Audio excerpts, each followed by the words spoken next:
Setiap buka media sosial, yang kita lihat bukan prestasi, tapi korupsi, korupsi, dan korupsi lagi. Memang sungguh gila. Apa yang tidak dikorupsi dari bajingan pengkhianat negara ini. Semua sektor yang diperuntukkan untuk kepentingan rakyat banyak, semua dikorupsi, bro. Memang bajingan. Apakah kondisi ini akan terus dibiarkan? Sementara rakyat mulai merasakan hidup berat di tanah dan negara kaya nan subur ini. Mana hak rakyat atas amanah pasal 33 Undang-Undang Dasar 45? Semua hanya kalimat yang seakan kita sakralkan, namun kita hianati. Pejabat korupsi, pemegang kekuasaan korupsi, DPR korupsi, gubernur korupsi, bupati korupsi, sampai kepala desa juga semua korupsi. Ya ampun, bobroknya moral bangsa ini. Korupsi seperti pekerjaan halal di negeri yang mengaku beragama. Tinggal daftarkan saja biar keluar sertifikat halal. Gila, memang gila bro, negara ini.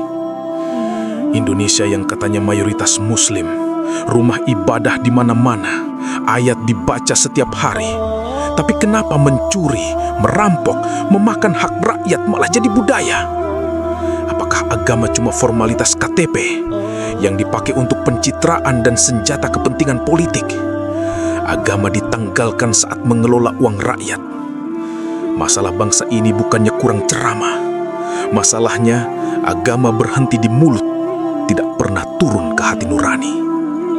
Korupsi bukan sekedar merampok uang rakyat, ia mencuri masa depan dan membunuh nurani bangsa. Kalau agama tidak melahirkan kejujuran, maka yang tersisa hanyalah simbol tanpa Tuhan di dalamnya. Itu namanya pengkhianat. Oh negeriku, kapan bangsa ini mau benar-benar sadar bahwa pertanggungjawaban hidup bukan hanya di planet ini? Kita teriak-teriak Dajjal akan datang ke dunia, tapi kita tidak sadar selama ini kalau Dajjal sudah membudaya di negeri konon katanya beriman. Ya Allah, lindungilah negeri yang tercinta ini dari para kaum Dajjal. Kami tidak berdaya, hanya tangan-Mu yang maha adil dan perkasa yang kami harapkan untuk memberikan sanksi dan memberantas Dajjal-Dajjal negeri ini.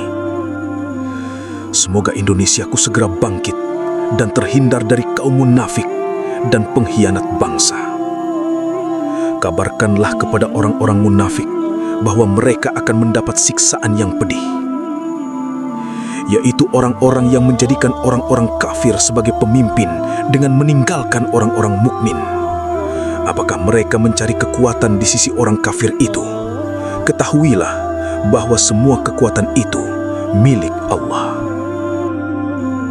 Sesungguhnya orang-orang munafik itu menipu Allah, dan Allah akan membalas tipuan mereka.